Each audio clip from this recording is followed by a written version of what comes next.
Hello there guys, welcome back to Younes Talks Football. Welcome back to a brand new video. I hope all of you are doing well today. This is your review, I guess, for an absolute demolition. How can I not cover this? Manchester United destroyed at Manchester City. Manchester derby finishes 6-3 to Man City. And oh boy, did we learn a few things today. We did learn a few things today. My prediction was out the window, that's for sure. I did say that I thought Man United would possibly get a draw or something that would be decent. I thought they'd give more of a fight. Man City were on another planet. We're going to get into it. Before I do that, I want to let you know this video is brought to you and sponsored by the OneFootball app. So make sure for all of your footballing latest, including what went down today at the Manchester derby, you can find it in the OneFootball app, link in the description.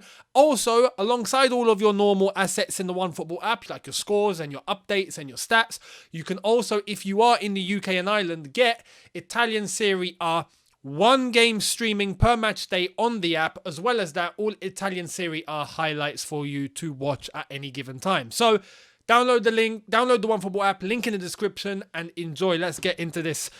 Man United decimated, absolutely destroyed. And Manchester City, oh boy. We learned a few things today. One of them is Foden should be playing every week, that's for sure. I think he's their only academy player who's in the squad playing regularly. And what a decision to play him today, because today he was an absolute maestro. I'm going to talk about Erling Haaland, but Foden was instrumental. And the two of them together, mind blown. From the moment the kickoff went, Man City 100 miles an hour, and Manchester United just couldn't keep up. Not only could they not keep up, but just basic passes, wasteful. United constantly losing possession. United constantly, whenever they do get the ball, the rare occasions they did get the ball in that first half, they tried to launch it forward. All you see is tumbleweed. There's no one up there. It's just ball wasted, possession given away. And it's absolutely unreal how Manchester City, from that minute one, just started going 100 miles an hour, put Man United to the sword, and United started paying the price for it. And we have to talk about how instrumental Man City's midfield was. De Bruyne, Gundogan, Silva. But the way that Haaland and Foden were able to execute anything that Man City put forward was just absolutely magnificent. And we have to talk about the elephant in the room here, Erling Haaland. I did say that this game here, when I done that video a few days ago about Erling Haaland, for those of you that watched it, you know what I said. When I was talking about, we gotta not, let's not look at Erling Haaland and go, oh my God, the guy is absolutely unbelievable. He's going to score 60 goals a season. You might as well give him the Ballon d'Or. That's wrong to do, but I did say that in a game like this, the Manchester derby, something huge, right? And Man United, who have been looking better, they're not as rubbish as they were looking, the end of last season, the start of this season. They look like they've improved a bit. If Haaland's able to impose himself in this fixture where it means a lot to Man City and Man United fans, it's a derby, then you know what? He might be on the way to good things. Not just good things, great things, excellent things. And will he break even more records? Well, today, the man got a hat-trick. I said that, he'd score. I reckon he'll score one. I was being quite humble about that. I was like, I think Haaland will score, right? But will he find it as easy as he did previous? Maybe not. Maybe he might get closed down a little bit more. Man United went in the complete other direction. Not only did they not close Haaland down, not only did they not close Foden down after clearly Foden was a threat after the first 2 or 3 minutes. If you're a manager, and I have to look at Erik ten Hag here, I'm a manager, I see immediately that Foden is gone into lightning mode and Haaland is finding a lot of space. What am I going to do? First instruction, can you guys close them down, please? Or I might change the system in order to find a way to close those two fellas down quicker. They didn't do that. For the entire first half, and not even the first half, I'm going to say the entire game, it's criminal how much space Foden and Haaland actually got today. Especially Haaland. Foden is quick. Foden is small. He's technical. He can get into tight spaces and all sorts, right? Haaland, is a tank. His presence is there. You need to find a way to stop him. You just have to. Close the space down. Do not give him room to breathe. You just can't. Even if he's going to muscle his way out, put an extra defender on him. You have to. And if that means having to compensate by getting a forward to tuck in a little bit deeper, then that is what you're going to have to do. Man United were just exposed. Open like a 24/7 buffet. You know, if that even exists anywhere in the world. If it does, let me know where I can find one. That would be quite some place to visit. But it's unreal. Foden, immediately with the impact, getting the first goal early on. Fantastic move, straight from the training ground. And you have to give credit to Guardiola here, because you can see that the moves that Man City were executing wasn't just individual on-the-spot thinking.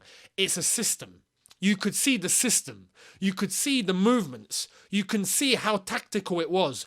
The certain spaces that players were running into. The certain runs, the certain overlaps that some players were making. Certain underlaps that some players were making. Certain coming into the centre sort of runs that we were seeing from a Foden, for example. It was all system. And that goes to Guardiola. Fair play to Pep, because he's got them running like a well-oiled machine. And Erling Haaland at the tip of all of that is just an absolute monster. The moment that he got the goals that he got, I mean, should he be getting that space in the first place? You know, probably not. You know, the header, you can see him coming into the box and you just know he's going to just command himself. You're going to have to prevent him from making that run in the first place. Don't give him the space. Don't make him run. Don't allow him to run. You know, you're going to have to put bodies there. And you're going to have to, even if it means that you might have to be an extra little bit clingy, if it means it's a penalty, it means it's a penalty. Because if not, he's going to run past you. He's going to get a goal. He just is.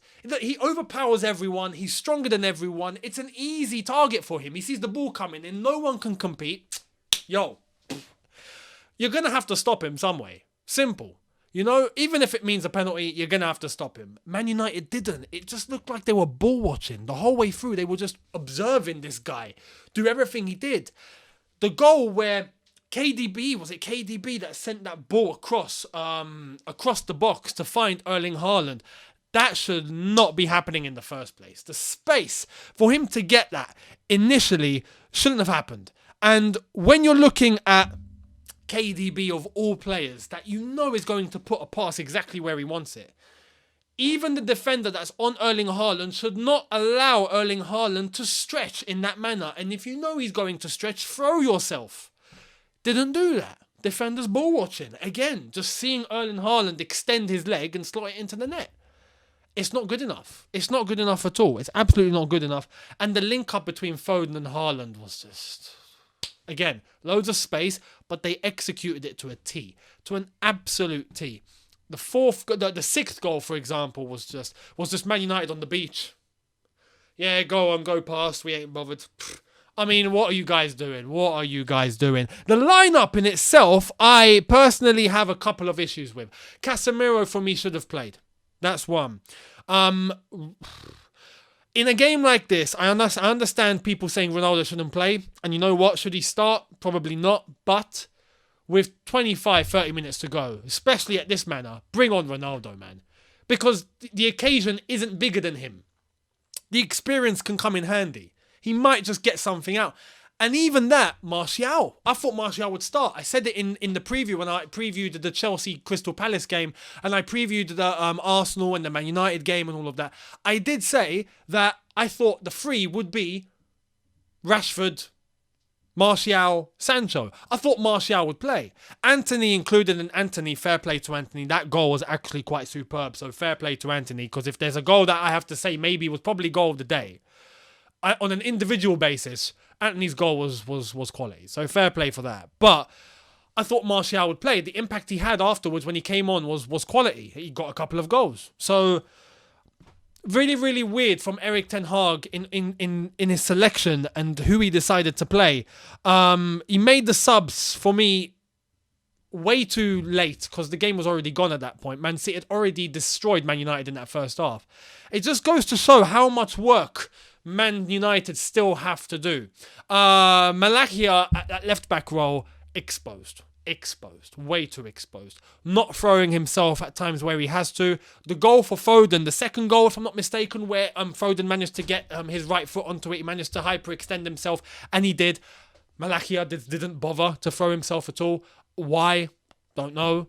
It's just little things like that of Man United looking a little bit naive, a little bit too casual, not really up for the occasion. This is a Manchester derby. Didn't look like Man United were playing like it was a Manchester derby. Very wasteful, only up until subs were made and things started to look a little bit better, but the game was already gone. Pressure's already gone, got nothing to play for. It's just not good enough for Man United, but Man City today, absolute monsters. And Erling Haaland, he imposed himself today. He got a hat-trick. Foden got a hat-trick. And I have to say now, Haaland is... if he keeps playing like this, we might see something incredible. We really might. And I know I've said don't overhype him. Allow him to go through the process. I just think that right now, especially in a game like this, his confidence must be not just through the roof, but there's no words for it. His confidence must be on the moon right now. You know, it's unreal. So fair play to Haaland and fair play to Foden. They smashed it today. So did the whole of Manchester City. Man United fans leaving at half-time, I can understand that. So for anyone that's going to criticise Man United fans for leaving after being 4-0 down, let me tell you, I was there when Chelsea lost 6-0 to Man City at the Etihad. I wanted to go home at half-time. The only reason why we couldn't go home was because we were, 300 miles away from home, right? And we have to wait to the end of the game in order to get the coaches back, in order for us to get back to London. That was the only way that we were getting home because we travelled up that way. So we had to sit through it and watch us get battered 6-0 that day. Man United fans, based in Manchester, knowing that home is literally down the road, I don't blame them for leaving at half-time like that. No way do I blame them. 4-0 down at half-time in a derby where you expect your team to give it their all is not good enough. It's not good enough. So, yeah. Man United, still loads of work to do. Loads of work to do.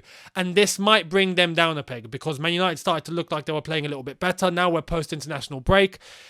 This is going to sting. Are Man United going to bounce back, or are we about to see a little bit more trouble at Old Trafford? Let me know. Let me know. We already knew about the Glazers and the protests and all of that, and it seems like that's calmed down a bit. But after this, might it all rise back up again? We'll wait and see. Let me know your thoughts down below on this game. Manchester City 6, Man United 3. Despite getting 3 goals, still absolutely battered. Let me know your thoughts. And before I end, I have to say commiserations and my condolences to what has happened in Indonesia. We all heard about the Indonesian Football League incident where in one of their league games, 170 people plus were killed because of a massive stampede, or what on earth happened there. Apparently, there were more tickets sold than the capacity of the stadium, which is ridiculous.